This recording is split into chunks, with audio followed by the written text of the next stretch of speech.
Good afternoon. Why don't we get going here? I appreciate everybody showing up just for our regularly scheduled local emergency planning committee for the month of February.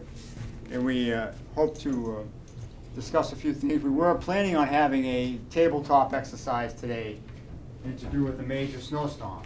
So we were fortunate enough to have a major snowstorm a couple weeks ago and last weekend and maybe this weekend. We're just going to discuss some of the actions of what went on during that particular Nemo, the winter storm Nemo, not hurricane, I guess. So you see a few of the things I passed out, and it's just a typical incident command organizational chart.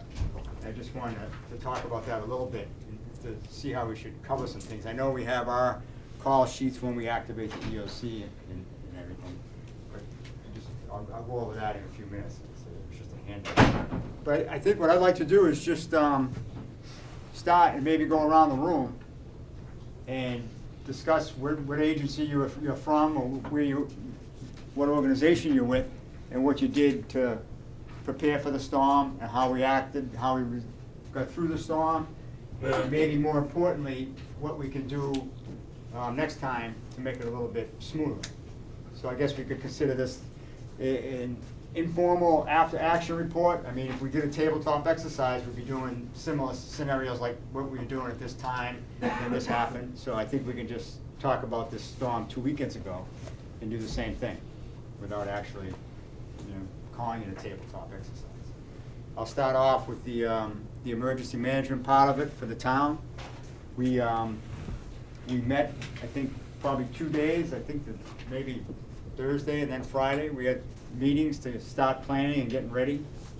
We had this room set up as the Emergency Operations Center on Friday, so we'd be prepared. We didn't have to do it at the last minute in the weekend. And we did some preliminary planning of what we'd be doing, when we'd be going, based on the time of the storm, how we'd ramp up, man the EOC, and whatnot. And some of the things we learned with the EOC, the operation was, it was pretty sorely understaffed, and we have to work on that as far as staffing the EOC. We had a DPW rep, a police rep, a fire rep, and 2 firefighters answering the phones, and maybe myself and Chief Dunn and the town manager coming and going. So we have to work on that, and that could be maybe not a primary function of this planning committee, but it's certainly part of it. But that may be something more on the town side, which we're gonna work on. But if we had more staffing or more people in here, it would have made the workload that much better, and we might have gotten some things. And I take a lot of responsibility for that not happening, because I'd never put out a call to get people in. And maybe I just thought people were gonna show up, and that's not the way it works. So that will be changed next time. I won't be afraid to call and ask for help, because there was just the whole span of control of this section was just outdone. The 2 people answering the phone have done this a couple times, and they're very, very good at it. The 2 of our fire prevention folks. But they were taking the calls. They take the call, and they were also solving the problems, working the problems and the issues. And that's not the way it should be working. They should be taking the calls and just disseminating that and getting it to the right person. Getting it to the DPW guys, getting it to the transportation people, getting it to the shelter people, and not actually solving the problems. And that resulted in us having a waiting list of people, up to 20 deep, waiting for rides to get to the shelter. So that wasn't that wasn't too acceptable. So we're gonna work on that. But if they had someone, they could just take the call and get it to someone, if that was, say, the transportation people over there, whoever that was. And that chart that I did pass out, I say that's just a typical incident command system organizational chart. And it shows you, I mean, we've done it for years in the fire service. You have an incident commander, and then you have an operations section, and that's 99.9% of the time is the extent you get to.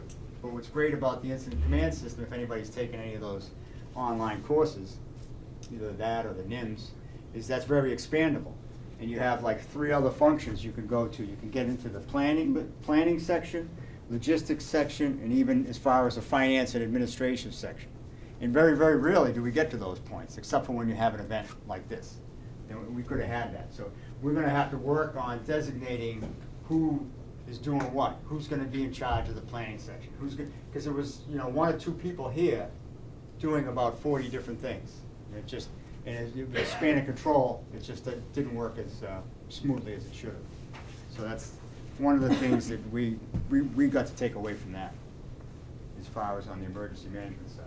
And, I mean, the communication worked well. We had the ham radios. We had good communication with the shelter, and that wasn't too much of an issue. I think the biggest thing that I saw was that the staffing in the EOC is one of the things we're going to work on. And we'll touch base with some of the shelter folks later about that. So are there any questions or regards to that part of it? And that's just one little section. Yes. My name is Rich Weatherby. I'm Director of the Emergency Department over at Falmouth Hospital. And thank you for inviting us here to discuss this. Sure. With respect to the shelters and to the communications component within the EOC, I would agree that I would wholeheartedly like to be involved in future discussions on how we can better prepare the hospital to be the liaison with the EOC itself and vice versa, because I think that for the first 48 hours, things were pretty smooth until the floodgates opened up, and so to speak, when people began to dig out and the shelters, one of the shelters went down, I think there in lieu of that, there were many communications issues. So I'd certainly like to be involved in those discussions. I know as a group we certainly will be as well. But I think that was probably one of the biggest downfalls and issues that came up from the hospital perspective, really understanding who the point people were and how we can kind of work on that communication component. All right, great. Well, I say part of that is, coming to these meetings, and then whether we decide, and we are gonna put levels to the operation of the EOC, with a level 1, 2, and 3. Level 1 is gonna be the primary operations functions, which would be usually a cop, a fire, and a police, and people answering the phone. Then at this level 2, that's going to be based depending on the type of system, what it is, what an event you're dealing with, and that way more and more people will come in. Maybe we get somebody from the hospital, maybe get somebody from the human services or the aging folks to deal with that, the elder population, and helping with the transportation issues. But that's where we're definitely gonna take a lot away and learn a lot from this last weekend. That's for sure. Yes, Jerry.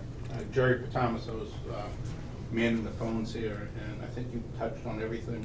A couple of suggestions, depending on our own staffing needs, is to avoid an extra person here, you could direct phone calls to DPW, provided we could staff it for snow and tree removal, rather than sending it down to a table here.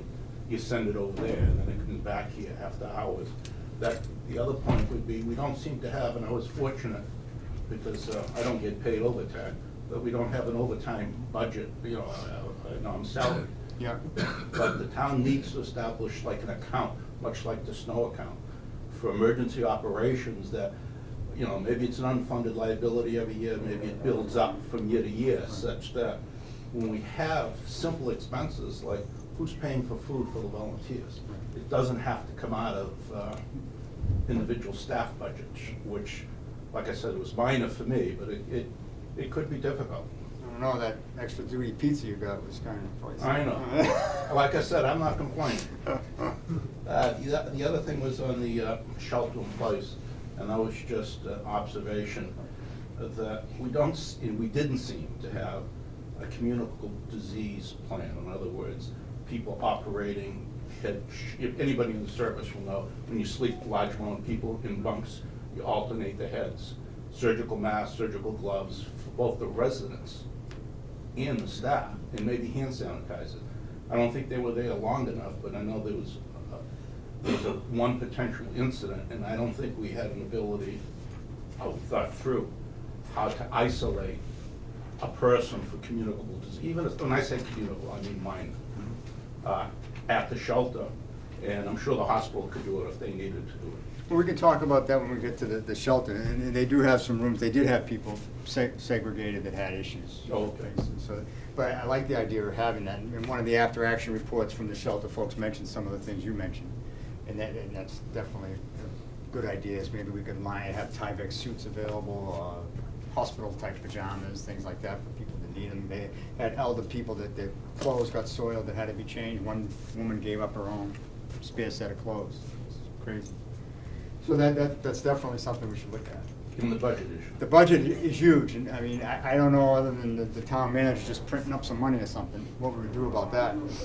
But I've been to some places where people have been whacked, down in Florida, Galveston, Texas, and I was amazed that it was a hurricane class actually, and they have 40% of their town budget is put aside for emergency conditions. So when we get people, you know, I mean, if Ray had people doing all the snow removal, they probably don't want to wait until we maybe get reimbursed. They probably want to get paid up front. Or if we had a bunch of other large, long-scale week event, it would be huge to have them available. And I think once the town manager declares an emergency, then those funds would be available for those purposes. But, I mean, everybody knows the condition the town's in now. We can't even have, you know, operating budgets are having issues. I would definitely like to work on something like that, maybe start somewhere. Like you said, let build up. That's a great idea. I don't even know if it's gotta be legal, because I know there's other municipalities and other states do it. But I don't know how, something we could definitely look into. But we've got some people from the fire department. Do you wanna start off, just kinda? One of the Deputy Smith, Deputy Small, Lieutenant Trot. I'll start. I'm Deputy Small for the fire department. My job in this whole thing is fairly self-explanatory. Go ahead.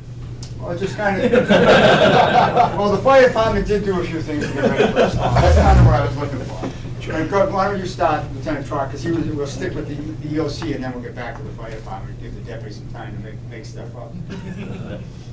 So myself and Boyd DeMello were here throughout the incident. And what we did is we were the ones that answered the phones for the EOC, the two different lines that were coming in. And How many, could you have a rough guess, Lieutenant, how many calls we had received that week? boy, yeah, 300, 400, 500, yeah, so, yeah, easily. A lot. Yeah, there was a lot of phone calls.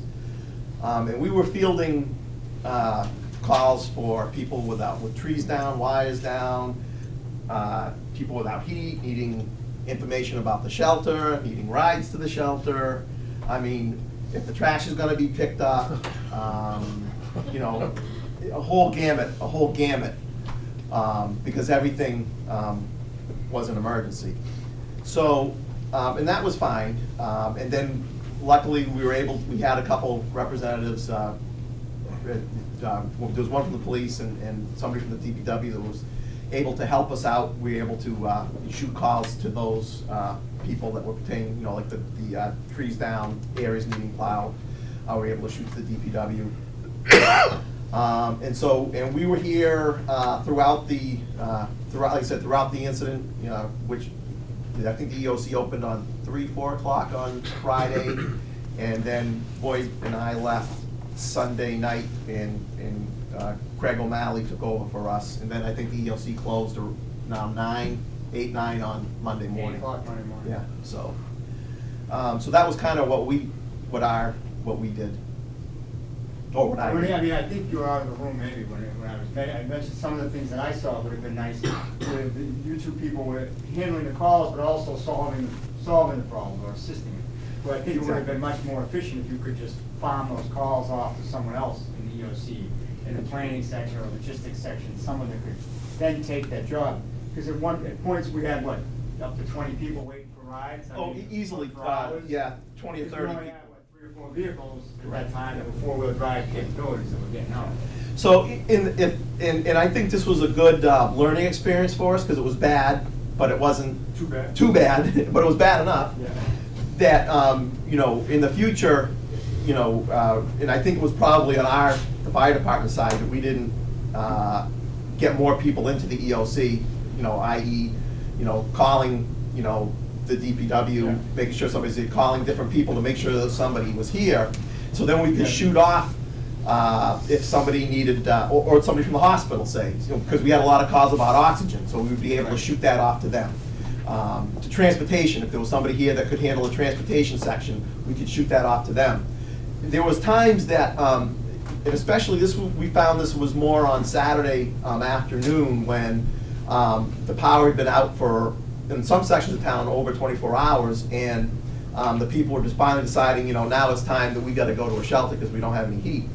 That the influx of calls was so much that people were leaving messages, and there was times that, it got to the point that Boyd was answering the phone calls that were coming in, and I was just getting the Playing back messages. the voicemails? Getting the voicemails, and, I would play it and it says, you have 17 voicemails.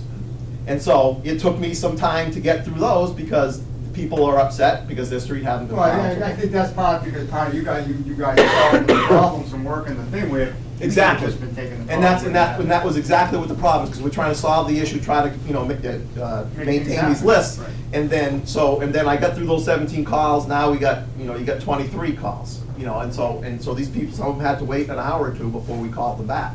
So if there was more people in here, that we could shoot off, if there was a transport, section, we could transport, and then that person could be in contact with the people who are doing the transport. I really think that you need to have people answering the phones, directing the calls, and then these other people, Taking care of the business. taking care of their own section, correct. Right. Yeah. It was difficult for two people to answer the phones and correct the problems all at the same time. Thanks.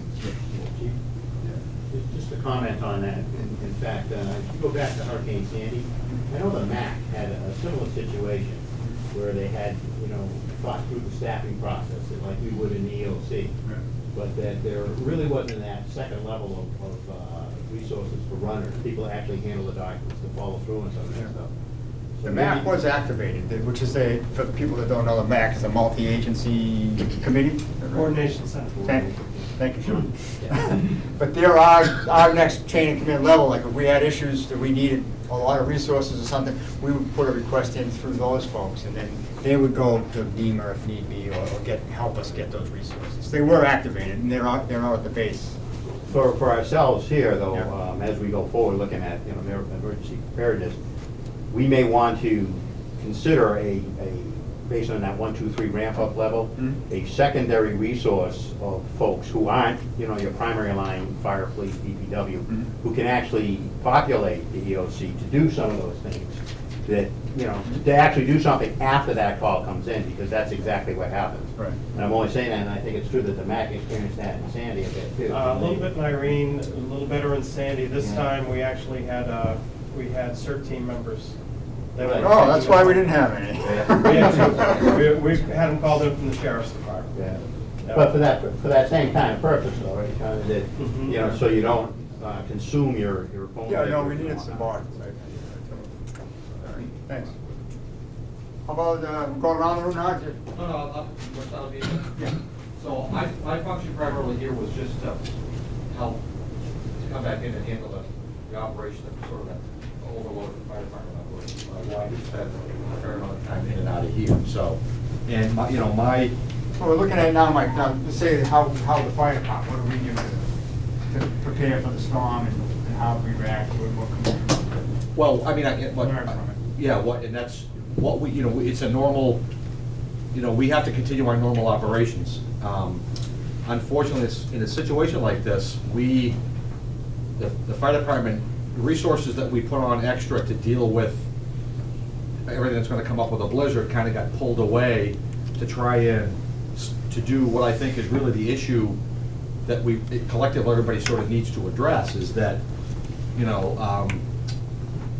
to have people in the EOC and everybody that's sitting around the EOC to be able to answer a phone call that gets sent into them, the issue that I see is that there aren't enough boots on the ground. To turn a phone call off for somebody that kind of feel good that their phone call got handled, there weren't enough resources of boots on the ground, people able to actually solve the problems. So the 500 phone calls that come in here, if you had everybody around who sit in front of a telephone, that you can then put that phone call off, that doesn't solve the problem of who's gonna physically go out and deal with solving the problem.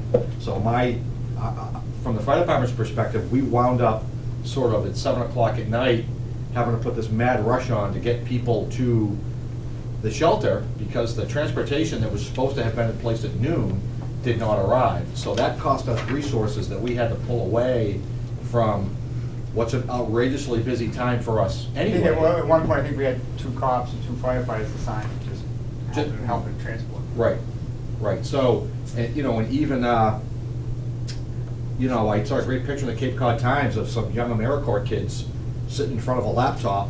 That's great, but the AmeriCorps kids would have been maybe a bit more effective with some boots on and a shovel and a hat to go out and maybe help to get people onto the vans, where we, you know, at one point, I got sent out to take somebody to the shelter. I waded through 4 feet of snow by myself at the end of Seacoast Shores Boulevard and assisted a lady with a cane in her bag, and it just was, those were resources that we sort of had to pull away.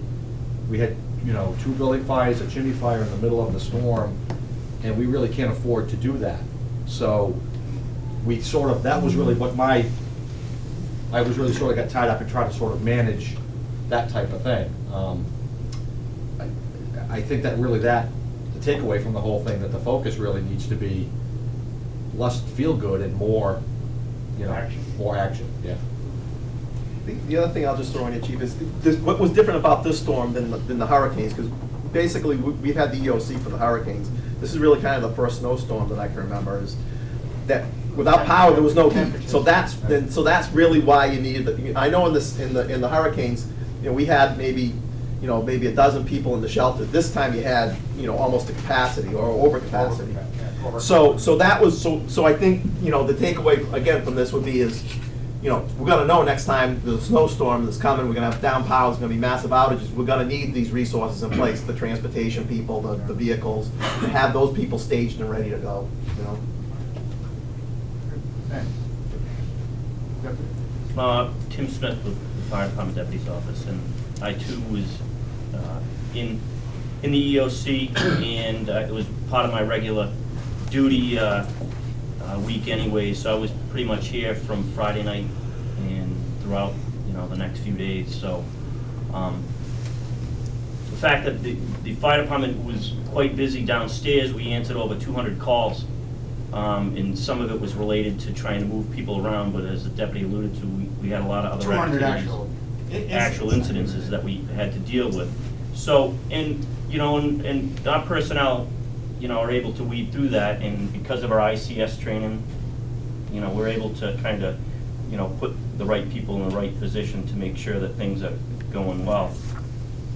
Problem upstairs here is that if anybody's ever been involved in the EOC during any type of incidents, you'll see that what you see right in this room right now is generally what we have when we set up the room, and everybody comes here to have a tabletop exercise, and everybody's got a phone out, the tables are all in a big square, everybody's got a nameplate. And I've been involved in setting up this room for many years, and I've been involved in many of the storms, and I see the same faces, and there's usually only less than a half dozen people that are in here during any given storm. So, you know, from what I hear, the theme is that if you're gonna have an EOC in place, then maybe we should operate it as an EOC. And for any type of storm, when we have a storm, we have full advanced knowledge of what's coming. We sat in all these conference calls, we know what's coming. We're trying to get the police department beefed up, the fire department beefed up, but the EOC seems to take the hit. And again, we have the people that have to be in here, the fire and police, and we had the DPW representatives, but the rest of the room sat empty. And it's, from my standpoint, I've watched it stay empty, and it would be good if we did have these people in here, and, you know, we can conduct our, you know, critical, you know, responsibilities, which is public safety, and the, you know, snow removal and the trees and all those other things. Those are things that gotta be turfed off and handled by everybody else. But we need to handle problems, and as Lieutenant Trott alluded to too, is that we had some people that needed help and we couldn't answer their calls because they were all on voicemail. So if we can try and work on actually running the EOC the way it's been formulated, and actually having the people that are in these responsible positions to come in during these storms, then I think that we can make a smoother transition into, you know, the needs of this community. And, you know, I mean, it's set up in a great way, we have all the logistics here, but we just don't have the bodies, and that's, you know, seems to be, you know, a big problem. All right, thanks. I didn't mean to get both of you guys on the EOC, I was looking at what we did in the fire department, so I wanna go around each section and see what they did. I mean, and we did our typical, we're kinda used to it, our storm, we checked all the generators in the buildings beforehand, had the mechanics do all that, upgraded our staffing to what we needed to make each station functional by itself, which we don't normally have every day, unfortunately, and we did during the storm. So as far as the fire department operations went pretty well, and it was a pretty busy time. Do you want to just go on, Jill, do you mind? Jill Irving Bishop, Director of the Senior Center. And on that Friday afternoon, we took about almost 80 calls of people concerned about the upcoming storm. Once I was on the phone with Mark and the town manager, found out the EOC was gonna open and also the shelter, we placed almost 300 phone calls to our seniors who are on our emergency preparedness call list. So we placed those personal phone calls before the end of the workday on Friday. What I was able to do through our new software system was to place an automated phone call, not only to those seniors, but to our entire database, which is almost 6,000 seniors. I was able to, again on Saturday, to give a reminder phone call through that system from my home as well, again to that 6,000 database. We again on Sunday, from my staff at their homes. Sorry, my vocal cords are horrible when I'm trying to project. Yeah, that's my. You want to use the mic? I know. So on Sunday, what we did was my staff from their homes, we placed personal phone calls again to these seniors to double check on them. What we're finding, we're trying to get better and better at what we do is, I think, to better prepare the seniors to be able to shelter in place, to have that information on their fridge, perhaps like the File of Life with the EOC number, perhaps contacting and having neighbors in place to be able to check on them in case of a disaster or a storm. Our other concern is if their landline does go out, are they prepared to have some other form of communication? That's was my biggest concern, especially with the power outages and the freezing. The old folks are probably the only ones that still have landline. Yeah, so these are a couple of things that I want to kind of keep working with the seniors as to how to prepare them to shelter in place. I think the neighbors is also a key factor, especially in snowstorms, to be able to check on people. I've got some feedback on when you get to the shelter pieces, when you have that, but that new software system. A good majority of the shelter population was elderly. Yeah, and that system of, they want that personal phone call, because you get those seniors that are at risk, high risk, but that new system was able to allow me from my home to send out messages to this database of about 6,000 people, which was huge. So, but when you get to the shelter piece, I have a couple feedback I got from some of the seniors. Thank you. Anybody in the back table? Phil, how the radio communications go? Yeah, it's set up Friday, I guess, is when they, alerts went out ahead of time to everybody. We're part of the Cape Cod network. Yeah. And come Friday afternoon, when the MAC set up, that's when they started the operation. From there, as the regional shelters started opening up, then staffing requests went out from there to get those set up. So they pretty much set that up and had it in place and running throughout the whole storm. Falmouth online, I think, probably the next day when it became a regional shelter. Phil, you guys, the radios, if you're on a generator, that doesn't bother you? No, You we've guys at all, right? got, You're all self-sufficient. At which location? Well, Falmouth. We found out one of the things, some of the money was Right. spent at the Falmouth High School working on the cell phone issues and a few of the other issues. The systems were not hooked up to the generator power. So when we went on generator power at the high school, we lost some of those capabilities that we had, so we have to try and maybe Right, get I mean, them wired or something. it would help for us, because what we have to do is we have to run an extension cord from the room down across the hallway and into the library. That's where we got the live jack in the library. So that actually was set up and left in place, operating off building power during the course of the time. When I was there, it actually shut down and I had to switch over to the generator off the extension cord. We all have battery backup and stuff like that anyway. Throughout the Cape, we had communications going from Nantucket, Martha's Vineyard, as far as Acushnet, I guess, and throughout the region You here. don't care about the other side. So we were live, and weather information, basic data information was being passed upon request at that time. So we were up and a lot of folks at their homes still online running, passing information on what was going on. Great. Or, you guys know anything special down in Hoover? Hi, I'm Kevin Thompson, Plant Operations Supervisor, Woods Hole Oceanographic. We gear up like everyone else, make sure the trucks are fueled up, the staff is ready to go, chainsaws out and all that. This time, like you mentioned, aside from the high winds, the snow, we had the cold to deal with as well. We got 70 buildings down there, so we got to keep the heat on. Trying. And we run the plows around, keeping the roadways cleared. Aside from the buildings, we have rental units, we have student housing, dormitories, et cetera. So we got to do what you can, keep access open for emergency vehicles. One thing this time was interesting with the power out. I was actually amazed that the Palmer Ave gas station was open for business. I was It asked. was hit and miss. That was one of the things I think that came from the MAC or from NEMA, fuel stations that were all. Because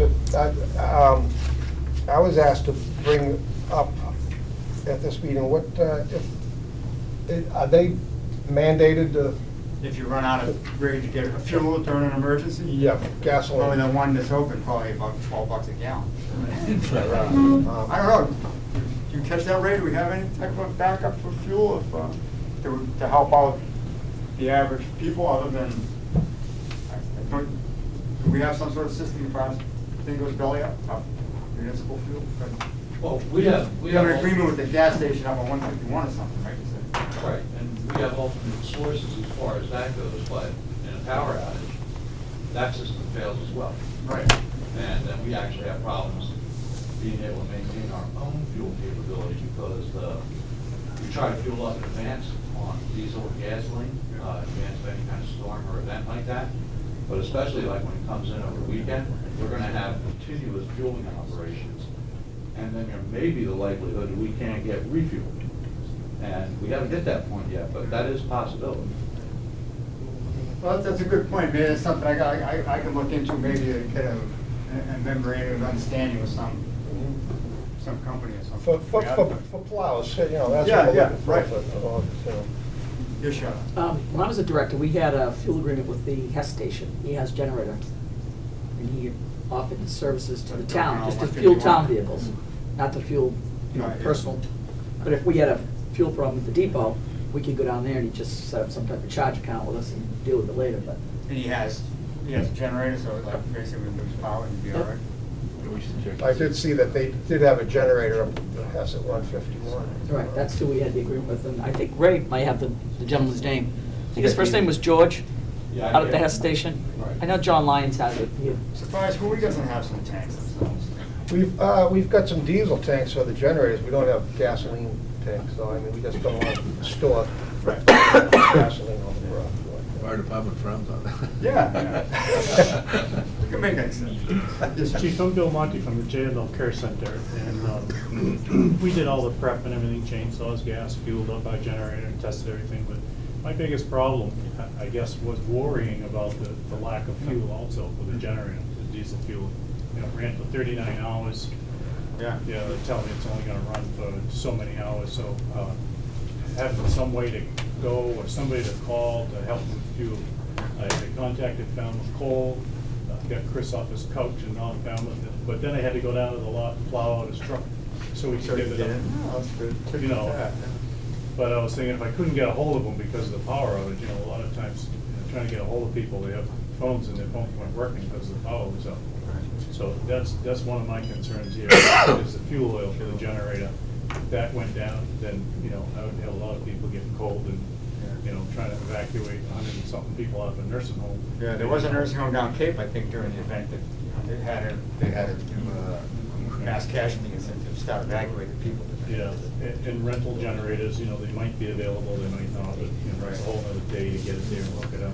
Yeah, we do have a regional generator that the police department is, just recently got, and it's a big one that would be just the one person who needs something. Yeah, in a storm like that, you know, who's gonna get it first, Right. so fuel is gonna be. All right, that's a good point. Yes. Not to give up a plug for Falmouth Coal, but that is who we use, and they did Yeah. come down on Saturday and Sunday and top up. Maybe We had I'll talk to 13 them. generators Yeah. down there, so they just kept Yeah, they were making running a around. loop. All right. They got me 3 times. Nice. Yeah. County supplier is Noonan, so you may want to check with him too. And they're all around, it's just a matter of getting. Well, Do we get time for JP time? Noonan's who fuels our depot through the county bid. Use our ships. All right. Rich, you guys at the hospital? Yeah, we did. We kind of aligned ourselves with the statewide, hospital network and in the stages of preparation in 72 hours prior to it and working right into Friday where we modified our incident command, hence my call to you. And then, as far as depth of resources, just as everyone else has the same issues, we've had those same issues again with the influx of just the acute care patients coming through. We have the real sick patients coming through. There were issues with getting people in and out of work, so we made contingency plans or had contingency plans on housing the staff in open areas of the hospital. So we actually had people come in 12 hours early and actually staying for a couple of days, and just worked on the internal networks of operating the hospital. And then I think really the learning curve was the fact that with the influx of patients coming through, we never turn anybody away. I just want to really certainly make that clear, and that we did not turn anybody away.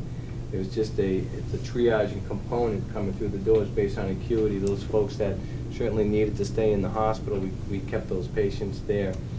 We feel that, I think next time in preparation for this, we want to increase our depth of resources to be able to, if we had to, for respite and/or social admits, work on a better process to keep patients. That would be hugely helpful. And so we're working on that piece.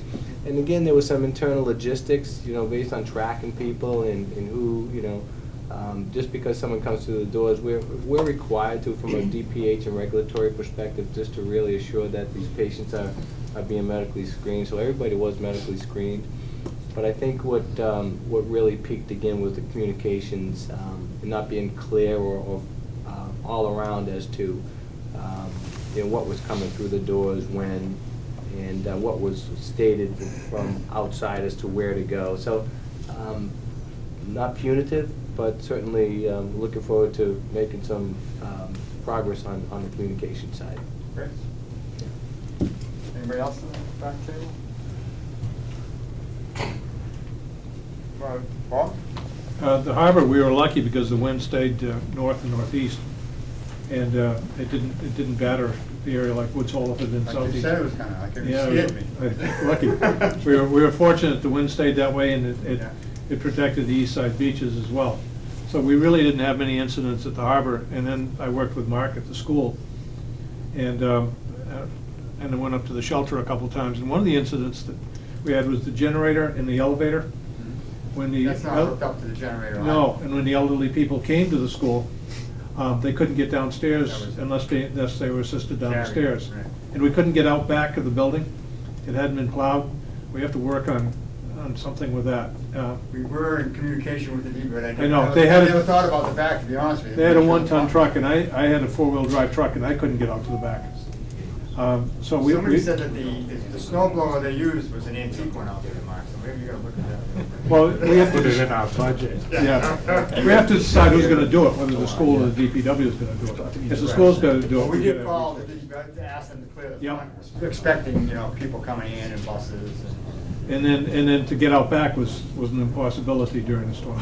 And the other issue I talked to you about was the power. When the power went out Sunday afternoon, about Yeah. 1 o'clock, and it just stayed out and stayed out. And Mark texted me about 8 o'clock that night and said, power still isn't back on the high school. Yeah. We found out, There was that was funny, not funny, it was out because they did find it that night, I think, when I was leaving the Yeah. shelter.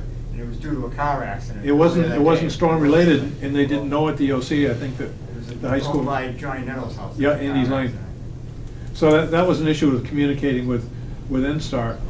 The high school was out, and I don't think they realized it because the storm stuff Oh, was they, out. no, they knew, Okay. they were aware of it. Yeah. How did they find out? From you'll see it quite a few times. I know, but how'd they find out about Andy's, how'd they finally go to the poll? I have no idea. That guy I told me believe that- when I came into the EOC, Yeah. the board had passed along that Finally, I they mean- were there were multiple trucks, and they were the only truck really left out. There were like 6 there. That were Came just in going convoy, around the right? whole campus looking to see what, once everything on the campus was ruled out, that wasn't the problem. I think it They was when they spread out a started little bit further. spreading out more, and Yeah. that's when they discovered it. But they got out there, but it was hours after the call, and that was the top on our priority, because the shelter is similar to the hospital. Yeah, and we brought in staff, and Mark was over there a number of times, and the head custodian, Marcel Sanchez, came in and helped Yeah, I organize saw this. him out at the shelter a lot. And we had the drivers, which was helpful. That's one of the things, if we could get someone to be in charge of that, and just not worry about it, that would be, take the workload off. But the buses were a great help after the fact. During the storm, we ended up borrowing SUVs from the town hall to get around, because even the buses weren't getting around for a while. Any other school issues? No, I think Bob hit on it. I mean, just keeping egress open to Yeah. not only the main entrance, but some of the other The entrances. other, yeah. Just Yeah, in especially if we case have something 200 some odd happened. people in there. Yeah, and a lot of them were handicapped. Yeah. Manager? Yeah, thanks, Chief. As you know, I was able to be here multiple occasions through the several days of the storm, and here is in the EOC as well as at the shelter and elsewhere, and did see many of the challenges we encountered, and how you and many others stepped up. But essentially, shortage of manpower, volunteers particularly, extra sets of hands, and on the town side, we want to put out a call for additional volunteers on situations like that. I believe we'll probably have some folks come forward that.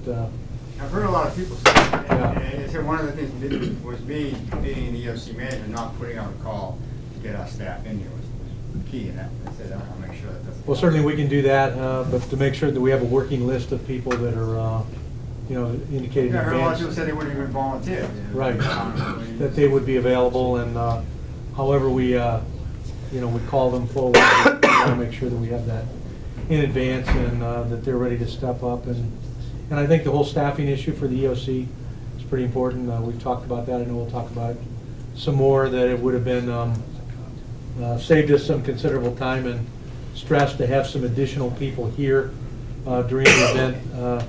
From a coordination standpoint, it would have saved time and resources, and extra multiple phone calls to be able to marshal resources that much quicker. So I think those are some things we're going to take into account and make sure have occurred in advance, and maybe do a simulation in the not too distant future, bringing in those additional volunteers, or being prepared to do so. How about the thing that Jerry mentioned, manager? Is that something that as far as an emergency man, not, we got a little emergency management budget to take care of stuff, buying cots and stuff. But as far as having a contingency fund, is that something you've seen around in your travels of communities? I mean, some of these places I've talked to, Galveston, Texas, which has been wiped out a couple times by hurricanes, and maybe that's why.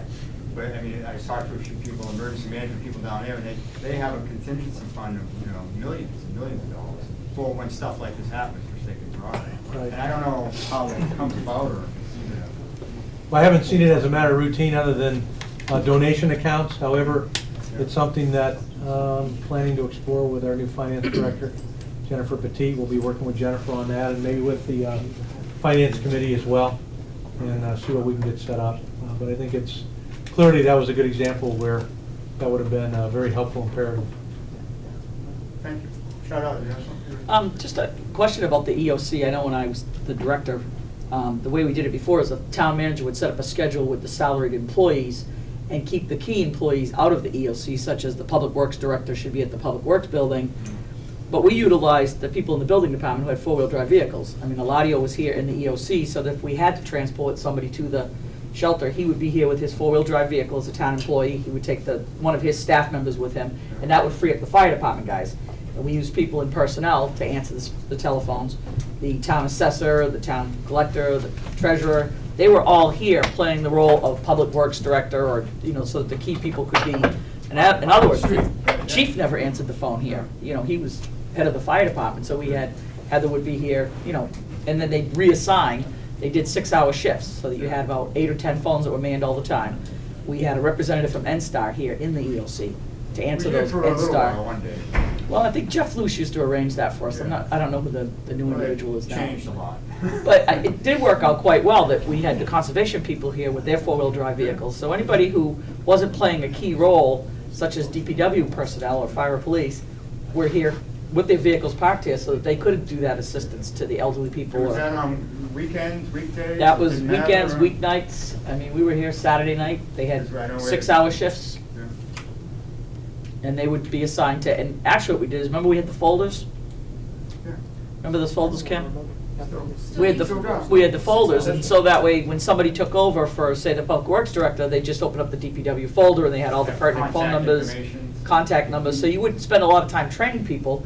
They would just come in, open up the folder and say, Have a cheat- okay, cheat sheet. they get the telephone call for the tree, they know exactly who it's supposed to go to or how they handle it. We may want to think about doing a training exercise, going back. Yeah, no, I like, that's a good idea. Thank you. Sean, you said you had to go. Sean O'Brien from the Boswell County Health Department, and he's been greatly involved in the Regional Planning Committee. Thank you, Chief. We actually, we set up the MAC about 12 o'clock that Friday afternoon in the Should I state. explain what the MAC was? Sure. But you might want to explain. that. One of the things that we've been doing over the last few years is to kind of regionalize our efforts of asking for resources out of the state and also out of Red Cross. And so what we do is, as a response to any storm, we open up a multi-agency coordination center, the MAC. And what the MAC does is it's staffed by folks from the incident management team. And it's basically there to assist the towns, to support the towns in whatever they need.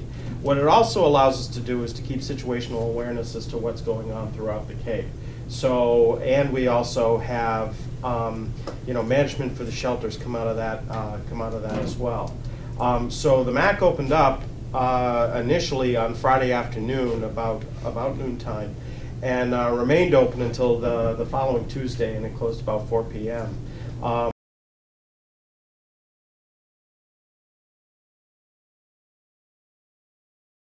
Capable hands. Go ahead, Sean, sorry. That's nothing to be sorry about. So we basically had to make a call very early with the storm, and judging by the forecasts and everything. Thank you. And looking at the resources we had, and quite honestly, resources was a major issue with this storm. We looked and we with the forecast, the decision was to open 3 of the shelters. Initially being looked at was Sandwich, Dennis Yarmouth, and the facility at Nauset High School. The reason why Sandwich was chosen at that time was forecasts were actually talking 20-foot waves coming into the Sandwich area. And so we knew it was going to be an area that was going to be pretty well hit from storm surge. And so initially those were the three locations chosen. We realized that as we were opening those shelters, we had Red Cross volunteers, we had Medical Reserve Corps volunteers, we also had CERT teams that were there to assist. The depth of those organizations, and at the time in this event, and I can speak for Medical Reserve Corps also, was not as deep as we would have liked. So what ended up happening is we ended up being very short on resources as those shelters continued to operate. As the storm continued on, we ran into a major issue with generators as well. We didn't only see problems with generators at shelters, but we also saw major problems with generators at police and fire departments across the region. We saw generator being down for Sandwich Fire and police. We also had seen it at some Outer Cape police stations as well, or fire stations as well, where basically generators didn't necessarily hold up to as well as they could have. And so They were running for extended time. they were running for extended time. When you test a generator, a lot of time it's done with a load on it. So I think what you're going to see as we go through all of these after-action reports, you're going to see number one on the list, depth of resources, volunteers, and adjusting to both dealing with winter storms and summer storms. You know, in the case of this storm, we dealt with a temperature drop. So, you know, without power and with a temperature drop, you're gonna see more people in the shelter than you may see during hurricane season. And that's something you have to look at and you have to really recruit for. If you're gonna be bringing folks in that may only be here seasonally, you have to start saying, okay, we need year-rounders to volunteer with us. We need year-rounders to assist us. And so those are things that we may have to be addressing, with all of our organizations. I think number two, probably the biggest thing we saw was generators. These generators just really, we probably have to start looking at doing a different way of testing and actually stressing them in some way, so we can then determine what's going to stay, what's going to go. I heard of even brand new generators not surviving parts of this storm, and that's what happened to us with Sandwich. We had a generator go. And so, with the graciousness of the town of Falmouth, we were able to open the shelter here, and we were able to bring people down. And I think, and unfortunately, we weren't able to get enough staff to help support that. The area where we really saw some help was with AmeriCorps. We had AmeriCorps in every shelter, and I think most of those kids, and I say kids, most of those volunteers actually probably did 48, 50 hours, 60 hours in some instances, just trying to help out, and they really came into being such a very important role in this, and they really did support. We also had a couple of AmeriCorps volunteers helping us at the MAC as well, because of the phone calls that can come in, especially with the power issues and those type 1 incidents, those classifications that you need that little extra bit of support to get that taken care of. So we also recognize that when you're dealing with a situation like this, we've done as best as we can in regards to getting medical consumables out to those shelters, whether it be wheelchairs, raised toilet seats, walkers, canes. And we've tried through grants and through things to be able to put those supplies into the Connex boxes with our shelter supplies and everything else. We just purchased a few more regulators. Yeah. We're going to go little by little as we can to help out. I think one of the things that we're going to look at doing in order to help all of the shelters with that is actually try to do some MOUs with some medical supply companies. And that's one of those who help us out. Yep, and we've seen it in years past with Foley, we've seen it in years past with Cape Medical Supply. So if we're looking at setting up the shelters, we have the equipment there ahead of time.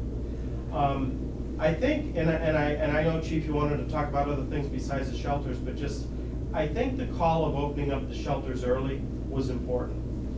Because I think if we didn't, we would have had even more trouble getting people staffing. So I think, you know, when we had the people there, it really worked out. It really worked out where we at least had some folks folks there. That's like a decision like Mark Street's going out of school superintendent, that's calling school off. Yeah. Situation, you know, ahead of time. Yeah. But I think ahead of time, we did that in the fire department this time. We have budgetary constraints and issues too, but we planned ahead and did it on. Right. You can always push it back one way or the other, but it's better to go get it over with. Agreed. I think as we move forward, because there are going to be a lot of after-action reports on this, and we're gonna need to sit down and we're gonna need to talk to some of the agencies. We have something coming up next week with Medical Reserve Corps. We have something coming up the week after that with Red Cross, and start discussing how we can get that. And I'll use the term backfill. How we can get that backfill in and make it an easier type of process. Because I think, you know, we have a lot of heroes out there right now, the folks that volunteered and the folks that kept those, the certain people that were there for 48 hours is a great example. And those folks went above and beyond their call of duty when it comes to those organizations. We need to do a better job of supporting them. And, you know, they're supporting us it's a two-way street. We need to do a better job of supporting them as well. So we need to start discussing how we can help in those areas, and work from there.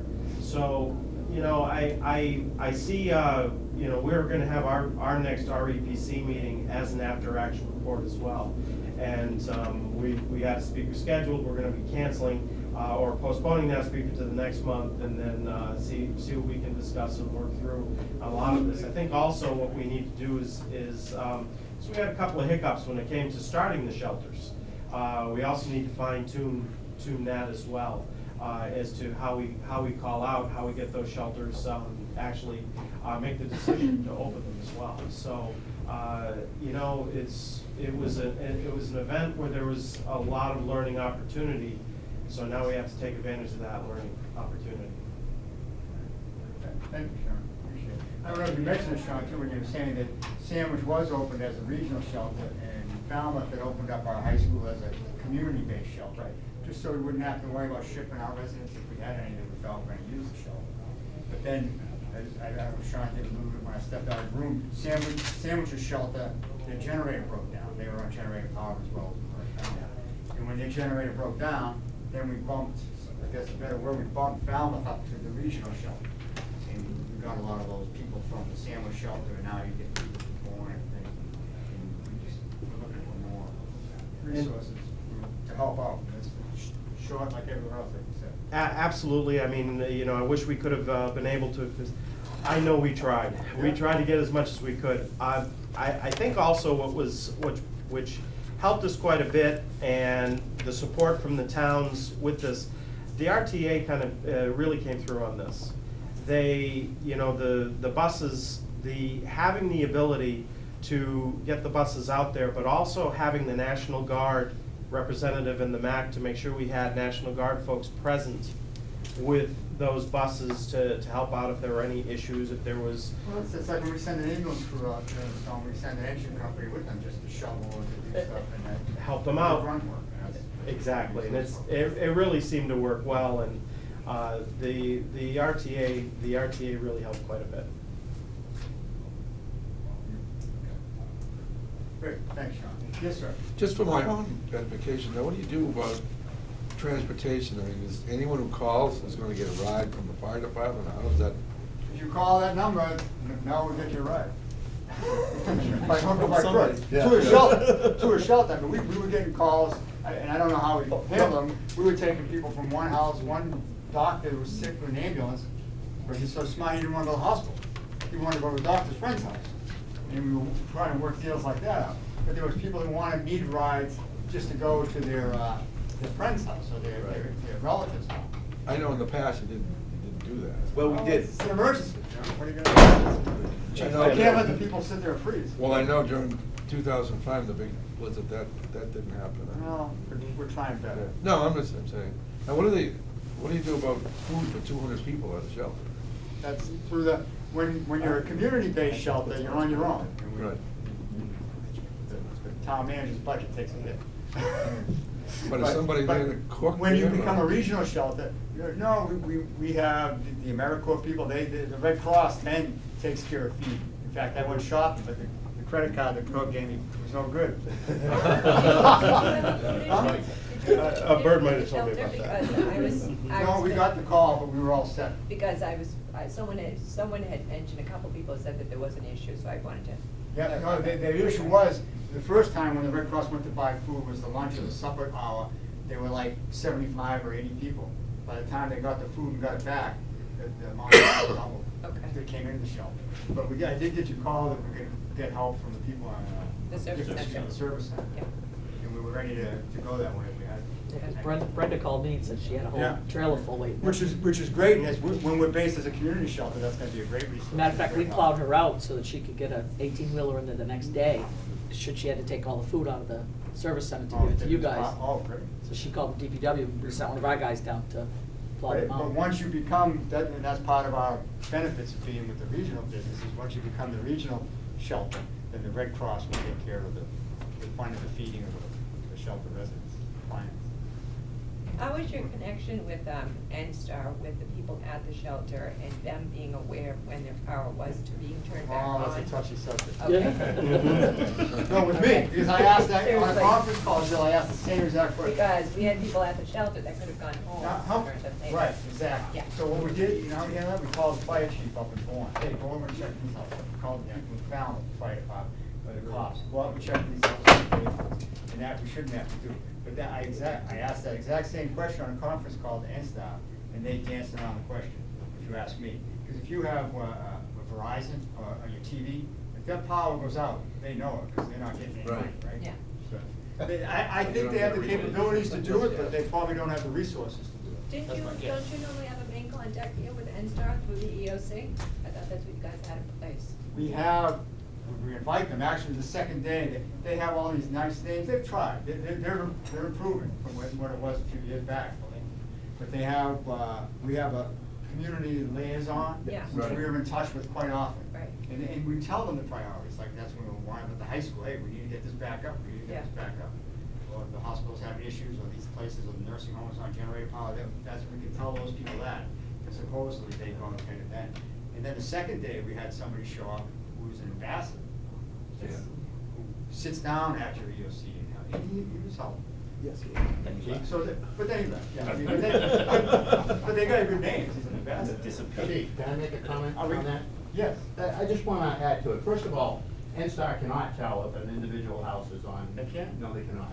Now, the reason why your phone and your Comcast people can is because you have encoders in your house, and they can ping them to give you pay-per-view. So they know instantly if your encoder goes down. What we have available through the EOC and through the shelter, and I'm sure through MAC, is we have a portal to NSTAR. And through that portal, with an appropriate code. Percentage. Yeah, we can have percentages, and we can even see priorities, and we can see major streets down. But there's another reason why, that you might not hear from NSTAR, that I'll tell you why they won't tell you, whether they really know or not. And it's a huge liability for them. If your phone is out or your cable is out, and you do or don't go home, it's not a problem. If they tell you that your house is okay, and you go home, and something's not okay, it's a whole different situation. So just like Excuse me, I got a call, I think it was last Friday, from a woman who's still without power, she's in a hotel now. Right. With her 95-year-old mother. When they turned the power on, back on, at that house, it fried everything in her house. Right, so they're very, very careful about, saying that, yeah, your house is okay or your street's okay. They actually tend to work on a default report. They can tell you what actions they're taking, what lines might be down. And for us, that's an actual thing when you do the after action for the shelter, it's a huge issue because everybody wants to know if it's okay to go home. And They it were really ready is to an go home easy if way they of had finding that power. out. Yeah. So the way we solved that was we just made some phone calls, when we were down to about a reasonable amount, down to 40 or 50 people. And that's when we were getting ready to ship them back, because Sandwich came back online, so we shipped people back to the Sandwich shelter, because we were trying to close down. Because Sandwich had issues where they weren't opening their schools anyhow the next week or day, and we found we wanted to open it back up. So it's a shame to have to ship people back, but it worked out. We get it down. We'll get to the shelter, we still haven't got to the shelter. Save that. Anybody at this table have any issues? You can hold off now. You got a lot of issues. The only thing I was gonna say, Todd Bidwell, Island Queen Ferry. We're closed obviously for the season, so we had no operational concerns during the storm. But if it hasn't been done, I think that the timing of educating the community regarding the need for volunteer support, this is a really good follow-up time because everybody's, it's right in their memory of how it felt to be cold, how it felt to not understand when power was coming back on, et cetera, et cetera. So if there hasn't been a reach out or a thought to do that, I think that like an enterprise article from the chief even, but a story that says, here are a lot of the dynamics that took place that you may not be aware of, maybe some background about preparation, et cetera, but then also highlight there is a need for this volunteer component. And I think that you get some bright, capable people who would say, you know what, I'm ready to kind of throw my hat in the ring and be available to receive a text, which might be the only viable way of communicating. Receive a text that says, hi, we are in need of support right now or over the next 36 hours, please call. Come pick you up. Yeah, and that's, we'll come get you and get you back home. But I think this is good timing to reach out to everybody.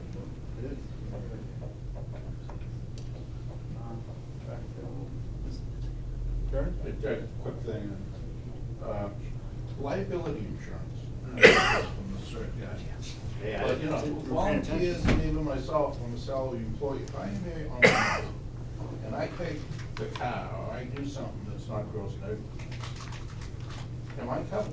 I'm guessing I would say you are in the Good Samaritan Act. I would like someone to, you know, I think especially the volunteers, I'm a town employee, I'm sure you could just say Ray wanted me to come in. Yeah. All right, Chanel, you're. I don't know if they still do it. Years ago, Mike Palmer used to swear in the volunteers. And once the volunteers were sworn in through the town, then they were under the town's liability insurance, should they come in. Now, whether that's still the same way it is, but that's how it was when I was the director. They would all be sworn in. And once they were sworn in, then, and they were, you know, they had paperwork that they filled out the town clerk's office to say that they were volunteer. But you may want to check on that if it's the same. They sort of got away from swearing people in. I'm not sure why that happened, but. Yeah. But you may want to ask that question if it's still the case where if they're sworn in, then they are under the town's liability. The other thing was, I got transported. Have you choke on the pizza or something? I sure do. But like the surf volunteers and others, you know, they're here all night. Who plows their driveway? I know that sounds stupid, but some of these people, it's like the old National Guardsmen, they'd work all night and come home, and they have a 4-foot drift. There has to be some executive guidance that, you know, these people need to be helped up.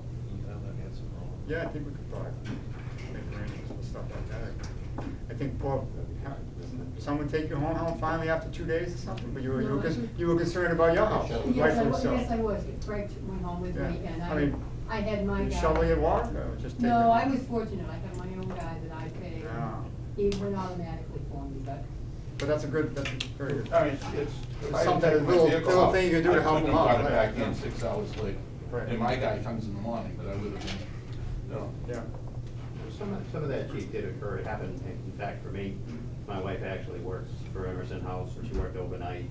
And of course, I didn't get to leave the shelter. Right. You're absolutely right. My four-wheel drive truck took a day to get it out, even up at the high school. So the town did pick her up, Okay. and get her home, which I was very grateful for. Picking them up's one thing, but I'm the director of public works and I have to shovel my own driveway. Right. So it's. Okay, sorry. Hey, sorry. That can get tricky. Transportation is one thing. Don't let Johnny get it.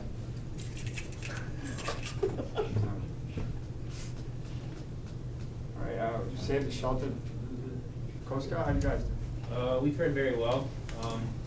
It's sad to hear that you guys needed help because, You got plenty, right? yeah, I had some guys sitting around. But how it works for us is, what Write that- happens. Ken's writing that down. Yeah. It could have been a pretty simple phone call to me, and I probably could have arranged between 12 to 15 people to come down that are all trained in the ICS structure Careful what to you ask answer for. phones. I had 3 EMTs on duty that could have gone out in cars to help. So in the ferry middle of the people. winter, you might have some bodies Yeah. for us. Well, usually what happens for these storms, summer or winter, fortunately for us right now, being winter, the recreational traffic is out of the picture mostly. We started our radio broadcast 2 days before the storm, letting everyone on the water know it was gonna get bad if you didn't see the news already. But early on in the storm, when the winds and the seas pick up high enough, we actually shut down at our station here in Woods Hole because it exceeds the capabilities of the boats we have. The offshore, the station on the Vineyard, they have motor lifeboats that are capable of the 20-foot seas, 50-knot winds. So they then absorb our area, and my guys basically sheltered in place. And had I known that, I still have to staff 1 boat crew, even though we are shut down. But I know I had at least 8 right there that could have come down here to help answer phones, and I had no clue. So I really feel bad about it. No, we appreciate So it. cell phones. This is an offer, yeah. Four-wheel drive vehicles. Yeah? We don't really have, I mean, obviously our assets are boats, our money is in our boats, but I think we have 1 pickup truck, but we are restricted in using that. For I what don't you think did. it would've helped We anyway. your bodies. I think. Yeah, like I said, I had guys I could've done ride-alongs with the fire department or Yeah. DPW to show Because them out we fire were so hydrants spread thin, or we're whatever. sending one people, and in Yeah. storms like that, you shouldn't. And, send and I them know all. I have some single young guys that are off duty that would have bucked up to volunteer in 2 seconds. So, you know, sometimes just walking around in uniform, people might look at you Yeah. for some direction, so that could have helped. I just didn't know. I had no Great. clue. Good to know. That's a learning experience. Yeah, for Great. all of us. Yeah. How'd you guys do, Ray? I'm sorry? How'd you guys do for the storm? I mean, I know you did beef up like we do and everything. Yeah, I guess I'll stand up on it because it's probably hard to hear in the back, but I think it's really an age-old issue that whenever you really have a disaster, you really have two big problems. One is, by virtue of having a disaster, even your full-time employees as well as volunteers, their primary responsibility is gonna be their family and their home. So you're gonna lose a lot right there. So when we have tabletop exercises, everybody's here. Right. Get Because you out of the there's nothing office. wrong at home. Right. So that's always going to be an age-old problem. When it comes to staffing the EOC and expanding it out, the way I kind of see it heading toward that would be more as a call center, quite frankly. But those people can't just be different people all the time because they have to become familiar with who to call and how to handle Well, I that said, call. unfortunately, the and two process guys it. we had in here kind of know what's going on. Exactly. They get tired. Exactly, and I know the public expectation is that the town's resources are unlimited. We have all these employees, we have all these cops, we have all these firemen, we have all public works employees. They have to sleep. After 36 hours on this last storm, we had to give them some rest. Especially if you're driving a heavy piece of equipment. Exactly, exactly, during blizzard conditions, okay? So a particular snowstorm is normally not a problem for us, but blizzards dramatically slow down the response time because they can move at only 1/3 of the normal plowing speed that they would normally have. And then, of course, because of blizzard conditions, you have a lot of drifting. They have to keep going back and back and back over the standing territory that they've covered. So from a resource perspective, it's not an unlimited resource, and we really are taxed. All municipal buildings have to be handled. We have to be able to handle the sidewalks, as well as all the roads. We have water and wastewater facilities that have to be maintained. Virtually all of those facilities were running on emergency power. So when that happens, the facility operators have to be able to attend to that, monitor operations, make sure that all the problems that we would have are going to be resolved so that the water keeps flowing and the toilet keeps flushing. So we're stretched at our limit when that happens to begin with. And then when it comes to getting into the calls and the boots on the ground, if you will, we pretty much got everything that we have out there, and there's not a lot more that we'd be able to do. But if there's one thing I want people to understand is that the town may have a fair amount of resources, but no town is ever staffed adequately to handle a true emergency, a true disaster, whether it's a hurricane or a major snowstorm like this, major power outages or epidemics and stuff. Before we get any federal assistance, they want you should be able to take care of yourself, what do they say, in the first 24, 48 hours. But after that, hopefully you get some sort of assistance. But we didn't really. Right, if I could really commend one person for one thing, it was the governor for telling everybody to stay off the road. That went a long, long way, because with a lot of the power lines we had down and the trees, and trying to be able to plow the roads, and we try to reserve some of our equipment for you guys to be able to go out with ambulances and everything, it's very, very difficult. But that was probably one of I think it's only the second time in like 25 years that they did that, but it was great for us, so. But, that's got it. Thank you. Dan or Helen, I mean, do you want to just give a little about the shelters? Yeah. Well, first of all, I just want to make sure that everybody knows that a lot of things went well. Right? We actually did, take care of about 250 people, considering the ones that came and went. So there's a lot of frustrations with the people perhaps that were, in the battle, as they say, but a lot of things did go extremely well. And I'm sure that the intent to have a task force to look at this and develop 2 action plans is gonna happen. So I'm not gonna go through the laundry list, but I'm gonna hit a few of them, to let you know. One thing that we need to decide as a group is regional or not. In all fairness to the process, we need to decide when that's going to happen and how the transition occurs. And honestly, resources or boots on the ground is always gonna be a problem. And this one was just a little bit of an oddball, because we Right. originally weren't, and then you got bumped because the other one broke down. So Right. It was just that's But kind of a. I got a point hiccup. phrase, Chief, that I said during the thing, and I said it all the time, and You're on TV. yeah, but it's resources before clients is what I said, but it's really resources before crisis. No matter what changes and what flexibility we have to work together to figure out a way to get that wage slightly ahead of the demand, or we'll never catch up. So that's a real issue. I also believe we need to set a deadline for opening shelters, and that should be a line in the sand that we never cross without making a choice. And I'm suggesting 12 hours in advance. Now, everybody in here is gonna say that's impossible. Well, it's really not. And the reason why I say that is whether you use the resources or not, especially in the volunteer structure, it's almost imperative to be able to reach out to these folks and to say you're going to do something. Because once the event occurs, once stuff starts falling, wind starts blowing, you can't do it. And it allows the volunteer structure to consider what their schedules are and how they might be able to help, so that if it's not in the first 8 to 10 hours, it's the second 8 to 10 hours, or the third 8 to 10 hours, because we all know that that's a serious situation. We need a standard protocol, in all fairness, for the school personnel when a shelter is activated. And that includes, the radio systems, the repeaters, TV and internet, master key systems, refrigerator access, bathroom and general sanitation and focus. That's nothing to say that anything bad from the janitorial staff happened at all. They were fantastic.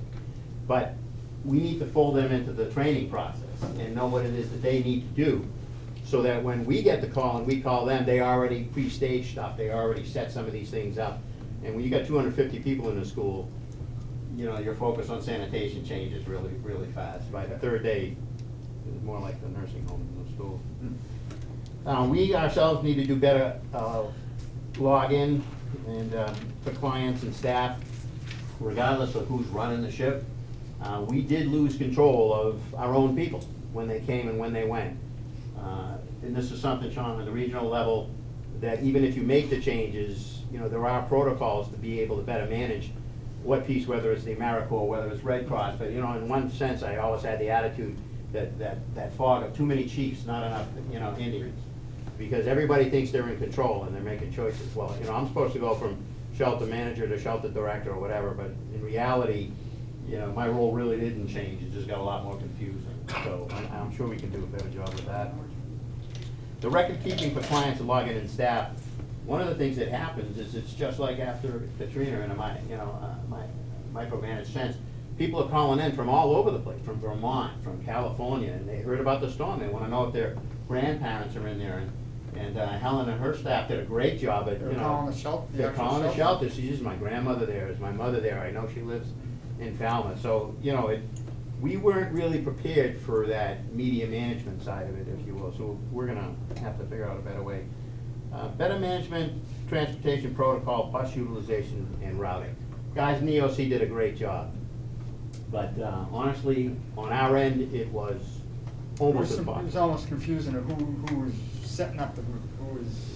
Right, where the routing was coming from, what the, if you want to prepare for influx of people, even from Sandwich, one of my comments with Sandwich when I heard about that is, send your people before you send a bus, or send them on a bus with them. But in the same sense, we have no pre-warning with limited staff, so we could have 20, 30 people with wheelchairs and whatnot in the front end, 2 ambulances out the back end, 2 stage, and a bus and a half out there. And there may be no way of actually fixing that problem, but we might want to be able to handle the No, reception. I'm not sure what the answer is to that yet, Yeah. but that's what we're gonna be talking with the hospital, and the medical issues were huge. Well, that's my next one, Chief, was review of the special needs levels. We did room designation and segregation. I know there's discussion about infectious disease, but one of the things that when we get to it with the hospital, with ourselves, and I mean this in all sincerity, is that threshold level of acceptability at a shelter.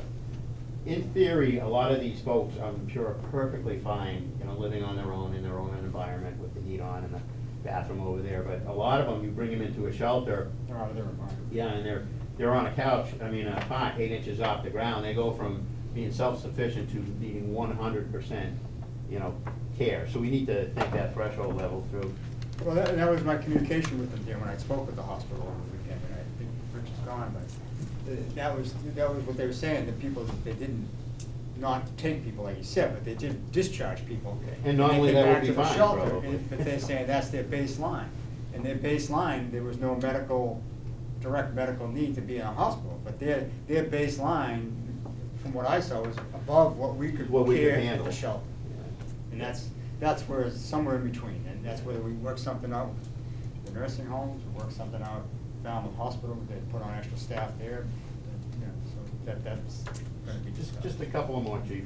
Okay. The next one is, we need to consider a way for those folks to make contact on their own. You know, people bring cell phones, some don't. I try to encourage them to get, friendly with their neighbors, to make the calls and, ask the person next to them for a cell phone. But somewhere in our process, we wanna probably include another phone line that is up around, For the client. the reception that the clients that we can control, allow them to make those calls. Because, I felt bad in some senses because I could not allow them to use the shelter phone. I mean, we did as much as we could, but we were just constantly getting calls and stuff, so we had to do that. Yeah, we should be able to We should be able to do we get that. cell phones. The next one is a media policy, and signage and things like that. Yeah, I know, I got a bone with the Red Cross guy. Yeah, we have to, we I've pretty well. always been told that you can go talk with the media, they don't come in. But yeah, Exactly, And we gave that direction to you guys, but then this Red Cross relief fellow that came in, brought the crews right in. from what I Right, understand. and we That's- do that for the protection of the people in the Yeah, I don't think shelter that's a and problem. otherwise, so. I think on a We need to regional know, level. we need to know about those because we keep a PIO Yeah. on at the MAC just to handle those incidents, so, And we had 7 and 5. I mean, is that a policy of the Red Cross to allow? I thought that was against the policy. I thought it was against the policy Yeah, it too, should be. so I mean, we it have should to, be. we Anyhow, have to it's double not. check It will on be. that because, no, absolutely not. We wanna make sure that anything through media goes through either the organization, either through your PIO, the organization's PIO, such as, their main chapter, Red Cross, or through our PIO at the But I mean, MAC. actually have filming a crew inside. Yeah, I don't think it's appropriate. we don't No, do I don't that. think so either. And, we're gonna obviously need to talk about shutdown protocol. It's interesting, besides the question, is it safe to go home? But, once you got 48 hours under your belt, and the truth of it is, come Sunday night, it was me and Linda, after Helen left to try and, put back or To take down. demobilize. It should Yeah, be a whole nother, it demobilize. should be a relief crew. We have to, were looking to for do relief. that. We just didn't get And it. I'm gonna close by making a comment about volunteers. I heard a lot of comments about volunteers, and anyone can dispute this that wants to, but I've been involved with volunteer organizations all my life. Ray is right, you're lucky no matter how many people wanna volunteer. Their first duty, and I say this in all my training, is to themselves, their family, their neighborhood. We're lucky when we get them. We're third, fourth, fifth on the list. And that's why it's good to try and tell them ahead of time as much as we can that we need their help. But when everybody mentions about bringing in spontaneous or extraneous volunteers, let me tell you something. That is not the easiest thing to do. If you think you've got a limited resource, emergency shelter operation or anything else, and a lot of people show up with no inkling and say, I'm here to help you, what do you want me to do? That's not as helpful as you think. It is helpful, but it requires some of the things that people were talking about. If we're gonna, take advantage of this and try and get more people in, we need to have that with some kind of training, some kind of organization, some kind of methodology. We would never turn away. My other thing is there's no such thing as too many volunteers. You have to be very careful with that because you have to have Cory checks before folks are working within shelters. Supposed to do all that. And as difficulty, and as much as you want to accept the help, you also have to weigh that liability. Yeah. I mean, even at the shelter, there's some other things on here like with signage and stuff. We got I got a great report from Linda. Is that the same one you have from Linda? No, I got Yes, another one from We're it. gonna go over that. But, we even ended up taking a Bowie knife off a guy, no weapons or that kind of thing, so. But the last level of defense, if you will, for a volunteer structure, and I said this when we were discussing about the hospital situations, we have to have the capacity at some point of drawing on paid positions for corporate. You have to, because if you want to continue to go through an operation, I mean, think about the scenario, you got 2 days into it, you got all your medical reserve corps, you've got everybody who's volunteered, putting beaucoup hours in, and now 6 o'clock is coming. All your medical reserve corps people are leaving, because they actually have to go to the They had to hospital. go to work. And do their thing. So if you're in a position like I am, you're panicking, because in about 2.5 hours, You're gonna be alone. you're gonna be alone, right, with a lot of people in need. So something we should be thinking about long-term perhaps is that if you reach that crisis level, you know, what do you do? Because you own the people now. It's our responsibility, you know, as a town and as humanitarians to keep them safe. So I'm not saying it's the first thing you do, but there has to be somewhere, whether it's regional or otherwise, there has to be a contingency. And that was something that, you know, we kind of thought of after the fact as well, Dan, was when you look at this and you've seen, actually what the Commonwealth of Massachusetts did, with having volunteer pay staff who work for the Commonwealth, having that ability to go out and help in those instances for a certain amount of hours during their work year. And it may be something we have to visit. Yeah, because at some point, you know, if you, and that doesn't always work either, but at least on the core structure of people, you have to be able to do that, so. But I'm sure, Chief, there'll be a task force and we'll go through some Yeah, of no, I mean, there'll be more to come. some of the line item stuff. Like you said, the shelter at home was a huge success. It We was. hear a lot, but we're learning we can do it. And you just took the words out of my mouth. There's nothing we could do on a tabletop, I heard that here, exercise that can replicate what actually went on. Yeah, no, this is You know, great timing, actually. So, Get it off the table. I don't know how you planned it, Chief, but it worked, I guess, so. Good connections. My curse. Hey, Jill, did you have, when we was talking about shelters, did you say you had some issues? I thought, there you go. We actually already addressed them. One was the food and the other was the NSTAR. So, thank you. One comment on the food too, by the way, between the Red Cross and our local shelter, you know, and all the people like Jack and the Beanstalk that really did step up, some people really did step up. The thing that a lot of folks don't realize is that when you get into a winter scenario like this with no heat, first of all, the snow starts, everybody goes to sleep, right? They're thinking in the morning they're gonna make bacon and eggs. So they stay for a while and then they make that critical decision. So you've got people coming into the shelter. We had a couple of them, one of them was for lunch. Oh, yeah, but you know, at various times, and a lot of them, some may be diabetic, so you need a core of food, if you will, outside of your, you know, your Pizza planned. or- Yeah, outside of your planned breakfasts and lunches, because somebody can come in at 1:30 in the morning and they're hungry. You got those MREs? Yeah, because they haven't eaten in 3 days. MREs are good. So it's an interesting situation. All right, I just want to, I think the shelter was great, I say it, it was very hectic and very thing, but overall it was worked pretty good. But I got a letter here, we've got a lot of people calling, but I just want to take a moment to read this. This is from Robert Singer, Reverend Doc.